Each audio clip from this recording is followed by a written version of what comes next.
দেখতে পেলাম যে একা সঞ্জয় রায়কে একটা শিখণ্ডী করে কাঠগড়ায় দাঁড় করানো হলো এবং সোমবারের জন্য রায়টাকে স্থগিত করে দেওয়া হলো, সাজা ঘোষণা আর কি। আমরা জানতেই পারলাম যে একজনকে দোষী করলো, কিন্তু এটা কিন্তু আমাদের আন্দোলনকারীর থেকে কোনো রকম কাম্য ছিল না। আমরা প্রত্যেকেই চেয়েছি, আন্দোলনকারী হিসেবে প্রত্যেকেই চেয়েছি যে পুরো সিস্টেমটা সবার সামনে উঠে আসুক এবং এই একা সঞ্জয় রায় নয়, একা সঞ্জয় রায়ের পক্ষে কোনোভাবেই ঘটানো সম্ভব ছিল না। যে ঘটনাটা আমরা পরিষ্কার বুঝতে পারছি এখানে একটা চক্রান্ত রয়েছে এবং যে গ্যাং, যে বড় একটা দল কাজ করছে, সেই দলকে আড়াল করার চেষ্টা করা হচ্ছে। আজকের শিয়ালদা কোর্টের যে এই রায়, সেখানে আমরা দেখতে পেলাম যে এই প্রশ্নগুলোকে রেখে আজকে একটা রায় ঘোষণা তারা করেছে। আমরা এটাতে খুশি নই এবং আমরা মনে করি কেন্দ্র সরকার এবং রাজ্য সরকার তাদের যে যোগ সাজসে আজকে যেভাবে এই আরজি করের ন্যায় বিচার যে দিল না, ন্যায় বিচারে যে বাধা প্রদান করলো, ন্যায় বিচার জনগণের যে স্বতঃস্ফূর্ত দাবিতে যে ন্যায় বিচার হওয়ার কথা ছিল সেটা যে হলো না, আমরা এটাকে নিন্দা জানাই এবং আমরা আরও বৃহত্তর আন্দোলন আগামী দিনে করব।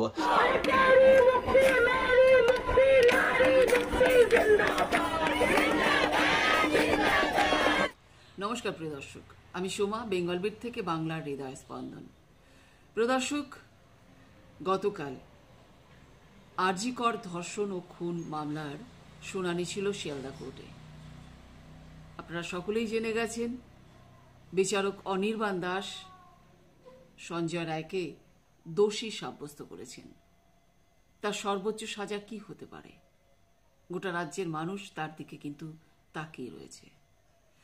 তিনি যে দোষ করেছেন, তিনি দোষী সাব্যস্ত হয়েছেন, সেই অনুযায়ী তার সর্বোচ্চ সাজা মৃত্যুদণ্ড আর সর্বনিম্ন সাজা যাবজ্জীবন কারাদণ্ড। এই দুটোর মধ্যে যে কোনো একটা হয়তো হতে পারে। কিন্তু প্রিয় দর্শক, আজকের ভিডিওতে আমরা দেখাতে চলেছি এই আরজি কর কাণ্ড 9 আগস্ট ঘটেছিল। তারপরের থেকে রাজ্যের মানুষ লাগাতার আন্দোলন করে গেছে। তার মধ্যে সিটিজেন ফর জাস্টিস, আমি কোচবিহার জেলার কথা বলছি,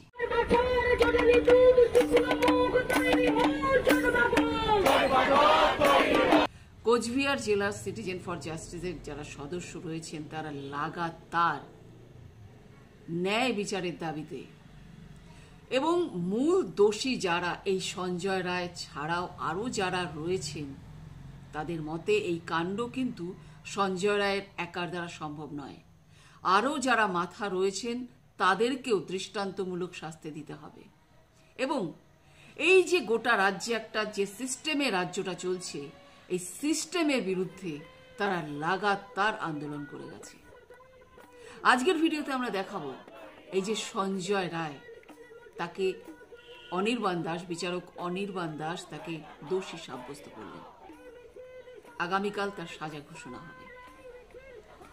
তারা এই বিষয়টাকে কিভাবে দেখছেন? তারা কি তাদের আন্দোলন এখানেই থামিয়ে দেবেন? তারা কি এই সঞ্জয় রায়ের যে সাজাই হোক না কারো, তাকে দোষী সাব্যস্ত করেছে বা তার সাজা কি অপেক্ষা করছে, এটা নিয়েই তারা কি ভাবছে? সঞ্জয় রায়ের শাস্তি হবার পর কি তারা মনে করে নেবেন যে হ্যাঁ, আরজি কর কাণ্ডের নিষ্পত্তি ঘটে গেল? আজকের ভিডিওতে এই সিটিজেন ফর জাস্টিসের 2 সদস্যের সঙ্গে আমরা কথা বলেছি। তারা লাগাতার কিন্তু এই আন্দোলনকে এগিয়ে নিয়ে গেছে এবং আন্দোলনকে তারা এগিয়ে নিয়ে যাবেন। আমরা শোনাবো আজকে তাদের বক্তব্য, তারা এই বিষয়টাকে কিভাবে দেখছে। তো চলুন শুনে নেওয়া যাক তাদের কথাবার্তা। তার আগে একটা অনুরোধ আপনাদের কাছে, যারা আমাদের চ্যানেলটি সাবস্ক্রাইব করেননি, চ্যানেলটি সাবস্ক্রাইব করে আমাদের সঙ্গে জুড়ে যান আর বেল আইকনটি অবশ্যই প্রেস করবেন যাতে সবার আগে আপনি আমাদের ভিডিও পেয়ে যান। আর অবশ্যই ভিডিও লাইক শেয়ার করবেন। আমাদের একটাই দাবি ছিল, আন্দোলনের একটাই উদ্দেশ্য ছিল আমাদের, যে প্রকৃত দোষী সাজা পাবে। এত বড় একটা মেডিকেল কলেজ, আরজি কর মেডিকেল কলেজে এত বড় একটা জঘন্য, ন্যাক্কারজনক, ঘৃণিত যে অপরাধ করা করলো কেউ ঘটালো, তাহলে সেক্ষেত্রে আমাদের একটাই কথা ছিল যে প্রকৃত দোষীরা সাজা পাবে এবং শুধু সাজা না, কঠোরতম সাজা পাবে। আজকের যে বিচারের নামে যে বাস্তবে প্রহসন, যেটা আমরা দেখতে পাচ্ছি প্রথম দিন থেকে, যে কথাটা আমরা বলছিলাম যে আরজি কর এই কাণ্ডের সঙ্গে প্রকৃত দোষী কারা, তাদের যে আড়াল করবার চেষ্টা করেছে তৎকালীন যারা হচ্ছে কলকাতা পুলিশ। এবং সেই সময় আমরা দেখলাম যে সিবিআইয়ের হাতে যখন এই ব্যাপারটা এলো, সিবিআই তদন্ত করলো, কিন্তু সেই তদন্তে একে একে প্রশ্ন কিছু থেকে যায়। অন্যতম প্রশ্ন, যে সিবিআই প্রাথমিক চার্জশিটে যে কথাগুলো বলেছিল, তারা বলেছিল যে এভিডেন্স টেম্পার হয়েছে, ইনভেস্টিগেশন হাসাপ করার চেষ্টা হয়েছে, এই কথাগুলো তারা কিন্তু সেই দিন প্রাইমারি চার্জশিটে প্রশ্ন তুলেছিল। এবং তারই ভিত্তিতে কিন্তু আমরা দেখলাম যে এই সন্দীপ ঘোষ এবং টালা থানার ওসি তারা কিন্তু জেলে তাদেরকে অ্যারেস্ট করেছিল। কিন্তু আমরা দেখেছি যে 90 দিনের মধ্যে তাদের অ্যাগেনস্টে যে চার্জশিট পেশ করতে পারেনি। কিন্তু আমরা দেখতে পাচ্ছি যে পুলিশ প্রশাসন থেকে শুরু করে সিবিআই, যে আমাদের দেশের যে বড় একটা সংস্থা গোয়েন্দা বিভাগ, তারাও যে এই তদন্ত বিভাগে তদন্ত করতে নেমেছিল, তাদেরও কিন্তু ঠিক সেইভাবে তদন্ত করে উঠতে পারে নাই। এবং তারা কি করলো আমরা দেখতে পেলাম। আমরা আন্দোলনকারী দেশের বাইরে, দেশের সীমানার বাইরে প্রত্যেকে উদ্গ্রীব হয়ে আমরা অপেক্ষা করছিলাম যে আন্দোলনের রায় হবে আর কি, মানে দোষীদের সাজা হবে আর কি। কিন্তু আমরা দেখতে পেলাম যে একা সঞ্জয় রায়কে একটা শিখণ্ডী করে কাঠগড়ায় দাঁড় করানো হলো এবং সোমবারের জন্য রায়টাকে স্থগিত করে দেওয়া হলো, সাজা ঘোষণা আর কি। আমরা জানতেই পারলাম যে একজনকে দোষী করলো, কিন্তু এটা কিন্তু আমাদের আন্দোলনকারীর থেকে কোনো রকম কাম্য ছিল না।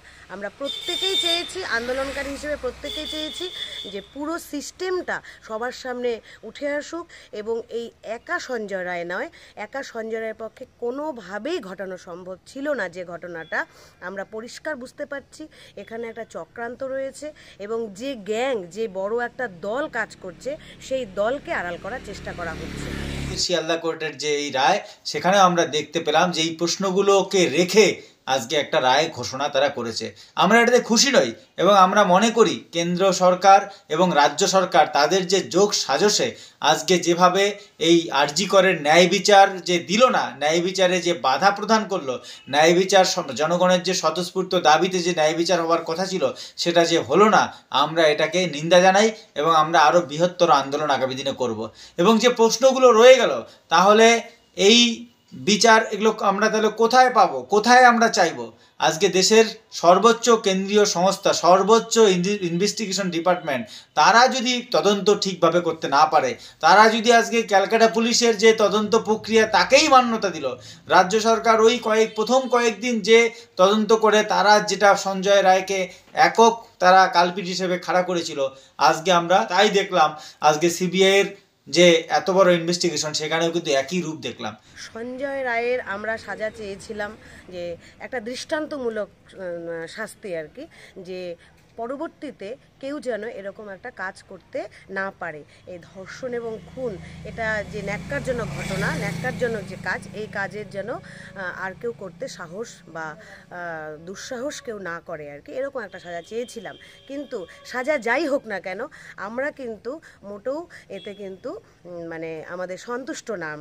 আমরা চেয়েছিলাম যে প্রকৃত দোষীদের, দোষী নয়, একজন নয়, বহুজন যে দোষী, তাদের প্রকৃত সাজা চেয়েছিলাম আর কি। কিন্তু সেটা হলো না। একটা পুরো সিস্টেমকে তারা লোপাট করার চেষ্টা করলো, তারা পুরো প্রমাণটাকে লোপাট করার চেষ্টা করলো। প্রশাসন দায়ী সম্পূর্ণভাবে, শুধু প্রশাসন নয়, রাজ্য সরকার, কেন্দ্র উভয়ই দোষী, উভয়ই দোষী এবং দোষীদের আড়াল করার চেষ্টা করছে, একটা সিস্টেমকে মানে মেরে ফেলার চেষ্টা করছে আর কি। আমরা পরিষ্কারভাবে এটা বিচারের নামে প্রহসন বাদ দিয়ে কিছু নয়, আমরা জনগণকে বলছি জনতার দরবারে, জনতার আদালতে, অর্থাৎ রাজপথে লড়াইয়ের মাধ্যমে আমরা আরজি করের ন্যায় বিচার ছিনিয়ে আনতে পারবো। ইতিমধ্যে আমরা দেখেছি যে নির্যাতিতার বাবা মা এই বিচারে, এই রায়ে খুশি নন। তারাও কিছু প্রশ্ন রেখে সুপ্রিম কোর্টে অলরেডি তারা একটা দাখিল করেছে। এবং আমরা দেখেছি West Bengal junior doctors front, তারাও আজকে কয়েকটা প্রশ্ন উত্থাপন করে আজকে কোর্ট চত্বরে বিলি করেছে, যে প্রশ্নগুলোর সলভ না করে একমাত্র দোষী হিসাবে যে আজকে সঞ্জয় রায়কে যে আজকে শাস্তি দেওয়ার চেষ্টা হচ্ছে, তাহলে এইটারও মোটিভ কি? তাহলে তাকে শাস্তি দেওয়ার মধ্য দিয়ে কি এই কেসটিকে ন্যায় বিচার, প্রকৃত দোষীরা আড়াল হবে? এইটা তাহলে এর বিরুদ্ধে আমরা আন্দোলন করব। নিজেই প্রশ্ন করেছে এবং নির্দোষ নিজেকে বারবার দাবি করেছে, কি বলবে? দেখুন, নির্দোষ নিজেকে দাবি করছে, তো এটার জন্য তো প্রমাণ চাই, যথেষ্ট রকমের প্রমাণ চাই। নির্দোষ দাবি করছে, যথেষ্ট রকমের প্রমাণ চাই। সিসি ক্যামেরা আমরা দেখতে পেয়েছি, সিসিটিভি ফুটেজে দেখতে পেয়েছি যে ওকে দেখা গেছে, একটা সময় দেখা গেল, একটা সময় বেরিয়ে গেছে, কতটা সময় ছিল দেখা গেছে, কিন্তু আর বাকিরা কোথায়? তাহলে সঞ্জয় রায় একা করেনি, এটাও তো প্রমাণ করতে হবে।